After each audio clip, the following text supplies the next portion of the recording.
ആ മോളെ, എന്താ പ്രശ്നം? ഒന്നും കഴിക്കുന്നില്ലേ കുഞ്ഞെ? നീ ഒരു കാര്യം ചെയ്യ്, കുറച്ച് പാലെടുത്തിട്ട് ഒരു മുടിയിലാക്കിട്ട് റാക്കിന്റെ മുകളിൽ വെക്ക്. വല്ല പല്ലിക്കൊതിയും പെട്ടിട്ടുണ്ടാവും. നീ ഒന്ന് ചെയ്ത് നോക്ക്. അല്ലെങ്കിൽ ഒന്ന് ഊതിച്ചു നോക്ക്, വല്ല കൊതിയും പറ്റിയിട്ടുണ്ടാവും. കുറച്ച് ചോറ് എടുത്തിട്ടേ ഉദിച്ചു നോക്ക് കൊണ്ടുപോയിട്ട് കേട്ടോ. ആ പിന്നെ 6 മണി ശേഷം പുറത്തേക്ക് ഒന്ന് ഇറക്കണ്ട കുഞ്ഞനെ. ആ 6 മണി ശേഷം ഒന്ന് പുറത്തേക്ക് ഒന്ന് ഇറക്കാൻ നിൽക്കണ്ട കേട്ടോ. പിന്നെ ചെരുപ്പിടാണ്ട് കുഞ്ഞനെ എടുത്തിട്ട് ഉമ്മറത്ത് കൂടി നടക്കണ്ട, മുറ്റത്ത് കൂടി ഒന്നും. വല്ല പട്ടി മാന്തിയിട്ടുണ്ടെങ്കിലേ അത് മതി, പിന്നെ കുഞ്ഞൊന്നും കഴിക്കാതിരിക്കാൻ. ആ പിന്നെ പുറത്തു കൂടെ നടത്തിയിട്ട് തിന്നാനൊന്നും കൊടുക്കാൻ നിൽക്കണ്ട. വല്ല പട്ടിയോ പൂച്ചയോ നായോ എന്തെങ്കിലുമൊക്കെ നോക്കി നിൽക്കുന്നുണ്ടെങ്കിൽ പിന്നെ അത് മതി, കുഞ്ഞൊന്നും കഴിക്കില്ല. അതൊക്കെ തന്നെയാവും, നീ ഒന്ന് നോക്കി നോക്ക്. ശരി, വിളിക്ക്. മോനെ, അമ്പലത്തിലൊക്കെ തൊഴുതോ? ഇറങ്ങിയോ നിങ്ങള്? ഏത് വീട്ടില്? വേറെ വീട്ടിലൊന്നും കയറാൻ നിൽക്കണ്ട, നേരെ ഇങ്ങോട്ട് തന്നെ പോന്നാ മതി. അമ്പലത്തിൽ തൊഴുതിറങ്ങി കഴിഞ്ഞാലേ വേറെ വീട്ടിലൊന്നും കയറാൻ പാടില്ല, സ്വന്തം വീട്ടിൽ തന്നെ വന്ന് കയറണം. അല്ലെങ്കിൽ ഐശ്വര്യം മൊത്തം നീ ആദ്യം കയറുന്ന വീട്ടിലേക്ക് പോവും. ആ ആ ഞാൻ വിളിക്കുന്നതിന് മുന്നേ നിന്നെ വേറെ ആരും വിളിച്ചൊന്നുമില്ലല്ലോ. എന്തേന്നോ? അമ്പലത്തിൽ നിന്ന് ഇറങ്ങിയിട്ട് ആരേനെ ആദ്യം വിളിക്കുന്ന വെച്ചാൽ ഐശ്വര്യമൊക്കെ അവർക്ക് കിട്ടുന്ന, അതാണ്. ശരി, നീ എന്തായാലും നേരെ ഇങ്ങോട്ട് വാ, വേറെ എവിടെയും കയറാൻ നിൽക്കണ്ട. ഭക്ഷണമൊക്കെ കാറിൽ വെച്ച് കഴിച്ചാൽ മതി, കേട്ടല്ലോ. മോളെ, ഇറങ്ങിയോ? ആരൊക്കെ വരുന്നേ? നിങ്ങൾ 3 പേരുള്ളൂ? ഒരാളെയും കൂടി കൂട്ടായിരുന്നു, അല്ലെങ്കിൽ ഒരാളെ ഒഴിവാക്കായിരുന്നു. 3 ആളായിട്ട് ഒരു സ്ഥലത്തേക്ക് ഇറങ്ങാൻ പാടില്ല, അത് ദുശകുനാണ്, കാര്യമൊന്നും നടക്കില്ല. ഒരു കാര്യം ചെയ്യും, 3 ആളായിട്ട് ഒരുമിച്ച് ഇറങ്ങാൻ നിൽക്കണ്ട. 2 ആൾ ആദ്യം ഇറങ്ങി പോയിട്ട് പിന്നെ പിന്നാലെ ബാക്കിൽ ഒരാൾ ഇറങ്ങിയാൽ മതി. ഒരുമിച്ച് ഇറങ്ങാൻ നിൽക്കണ്ട കേട്ടോ. 3 ആളായിട്ടൊന്നും ഇറങ്ങാൻ പാടില്ല ഒരു നല്ലൊരു കാര്യത്തിന് ഇറങ്ങുമ്പോൾ, കേട്ടല്ലോ. അത് ചോദിക്കാൻ വേണ്ടി വിളിച്ചതായിരുന്നു. ശരി. മോള് വീട്ടിലെത്തിയോ? ലേറ്റ് ആയില്ലേ? ഈ ഒരു കാര്യം ചെയ്യ്, കുഞ്ഞനെ ഒന്ന് കടുക് മുളകൊക്കെ കുഴിഞ്ഞിട്ടൊന്ന് അടുപ്പിൽ കൊണ്ടുവച്ചിട്ട്. നല്ല കണ്ണ് തട്ടിയിട്ടുണ്ടാവും, ഇനി വയ്യാണ്ട് ആവും കുഞ്ഞിന്, അപ്പം അത് ഉണ്ടാവാതിരിക്കാനാ, കേട്ടല്ലോ.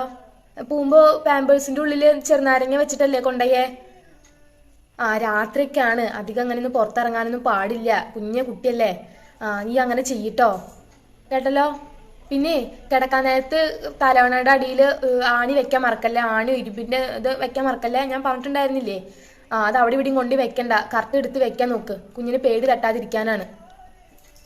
ശരി, എന്നാ നിങ്ങൾ ഉറങ്ങിക്കോ, പറഞ്ഞതൊന്നും മറക്കണ്ട കേട്ടോ. അമ്മ നാളെ വിളിക്കാം. മക്കളെ, എവിടെ കുഞ്ഞനെവിടെ? പുറത്തോട്ടോ? നേരെ 6 മണി ആയില്ലേ കുഞ്ഞോ? ചെറുതിനെ പുറത്തേക്ക് കൊണ്ടുപോകാൻ പാടുവോ? നിന്റെ ഭർത്താവിന്റെ വീട്ടുകാരെന്താ ഇങ്ങനെ ഒന്നും ഒരു വിശ്വാസമില്ലാത്തത്? കുഞ്ഞു കുട്ടിയല്ലേ, 90 കഴിഞ്ഞിട്ടല്ലേ ഉള്ളൂ. ചോറൂണ് കഴിയാണ്ട് 6 മണിക്ക് ശേഷം പുറത്തേക്ക് കൊണ്ടുപോകാൻ പാടില്ല എന്ന് അറിഞ്ഞൂടെ? പിന്നെ അപ്പുറത്തെ വീട്ടിലേക്കൊന്നും കൊണ്ടുപോകാൻ നിൽക്കരുത് കേട്ടോ. വേഗം പിടിച്ചുള്ളിക്ക് കയറ്റും കുഞ്ഞനെ. വല്ലതും മേത്ത് കയറിയ പിന്നെ അത് മതി, കുഞ്ഞ് ഉറങ്ങൂല്ല, കുടിക്കൂല, കഴിക്കൂല, ഒന്നും ചെയ്യില്ല. പിന്നെ കുഞ്ഞിന് ആകെ വയ്യാണ്ടേ ആവും. 6 മണിക്ക് ശേഷം മുറ്റത്തേക്ക് ഇറക്കരുത്, പാട്ടി പുറത്തേക്ക് ഇറക്കരുത് കുട്ടീനെ.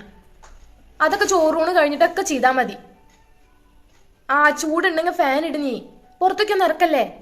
നീ പറഞ്ഞത് കേക്ക്, നിന്നെ കെട്ടിയോനില്ലേ അവിടെ? എന്തോ ഒന്ന് പറഞ്ഞു, ഒരു കാര്യം മനസ്സിലായി. ഞാൻ ഇവിടുന്ന് പോകുമ്പോ പറഞ്ഞു വിട്ടതല്ലേ എല്ലാതും. വേഗം വിളിച്ച് ഉള്ളിക്കയറ്റ്. ചോറൂണ് കഴിഞ്ഞ് നിങ്ങൾ എവിടേക്കാച്ചാ പൊക്കോ, 6 മണിക്ക് ശേഷം. അതുവരെ കുഞ്ഞിനെ പുറത്തേക്ക് ഇറക്കല്ലേ. അപ്പുറത്തെ വീടുകളിലേക്കൊന്നും കൊണ്ടുപോകാൻ നിൽക്കരുത് കേട്ടോ.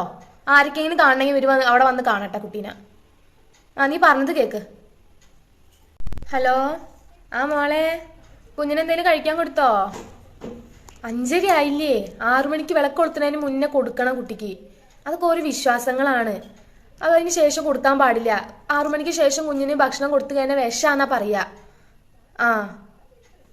അതൊക്കെ വിഷത്തിന് തുല്യാത്ര 6 മണിക്ക് ശേഷം ഭക്ഷണം കൊടുക്കണത്.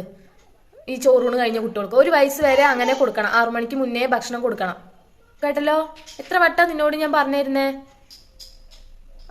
പിന്നെ ഭക്ഷണം കൊടുക്കുമ്പോൾ റൂമിൽ കയറി വാതിലടച്ചിട്ട് കൊടുത്താൽ മതിയേ. നിന്റെ വീട്ടിൽ നിന്റെ ഹസ്ബൻഡിന്റെ ചേട്ടന്റെ പിള്ളേരൊക്കെ ഉള്ളതല്ലേ, അവരൊക്കെ കൊതിയിടുള്ളൂ. കുഞ്ഞ മക്കൾ, അവർക്കൊന്നും അറിയില്ല. ഈ കുഞ്ഞിന് കൊടുക്കണത് അവർ കണ്ടു കഴിഞ്ഞാൽ അവർക്ക് എങ്ങാനും വെള്ളം ഊറി കഴിഞ്ഞാണ്ടല്ലോ, പിന്നെ അത് മതി, കുഞ്ഞിന് വയറിളക്കവും ഛർദിയും ഒന്നും കഴിക്കില്ല പിന്നെ കുട്ടി. വാതിലടച്ച് റൂമിൽ കയറി വാതിലടച്ചിട്ട് കൊടുത്താൽ മതി, കേട്ടല്ലോ. അങ്ങനെയൊന്നും ഇല്ലാന്ന് പറഞ്ഞിട്ട് കാര്യമില്ല, അതൊക്കെ ഓരോ വിശ്വാസങ്ങളാണ്. നീ ഇപ്പൊ ഞാൻ പറഞ്ഞത് കേട്ടാ മതി. ആ ഞാൻ പറഞ്ഞ പോലെ ചെയ്യ്. ഞാൻ കുഞ്ഞിന് ഭക്ഷണം കൊടുത്തിട്ട് വിളിക്ക്. ദിവസവും 5:30ക്കും 6 മണിക്ക് മുന്നേ കൊടുക്കാൻ നിൽക്കണം കേട്ടോ. അതിനുശേഷം പിന്നെ കൊടുക്കരുത്. ആ ശരി. അപ്പൊ ഗൈസ്, നമ്മുടെ നാട്ടിൽ നിലനിൽക്കുന്ന കുറച്ച് അന്ധവിശ്വാസങ്ങളാണോ നിങ്ങളിപ്പോ കണ്ടത്. നിങ്ങളുടെ നാട്ടിൽ ഇതുപോലത്തെ കുറെ നിലനിൽക്കുന്നുണ്ടോ? ഉണ്ടെങ്കിൽ ഒന്ന് കമന്റ് ചെയ്യാട്ടോ, അറിയാൻ വേണ്ടിയിട്ടാണ്. അപ്പൊ ഇന്നത്തെ വീഡിയോ ഇത്രയുള്ള വീഡിയോ ഇഷ്ടപ്പെട്ട ലൈക്ക് ചെയ്യാനും ഷെയർ ചെയ്യാനും കമന്റ് ചെയ്യാനും സബ്സ്ക്രൈബ് ചെയ്ത് സപ്പോർട്ട് ചെയ്യാനും മറക്കരുത് കേട്ടോ. പുതിയൊരു വീഡിയോ ആയിട്ട് വീണ്ടും വരാം. ടാറ്റാ.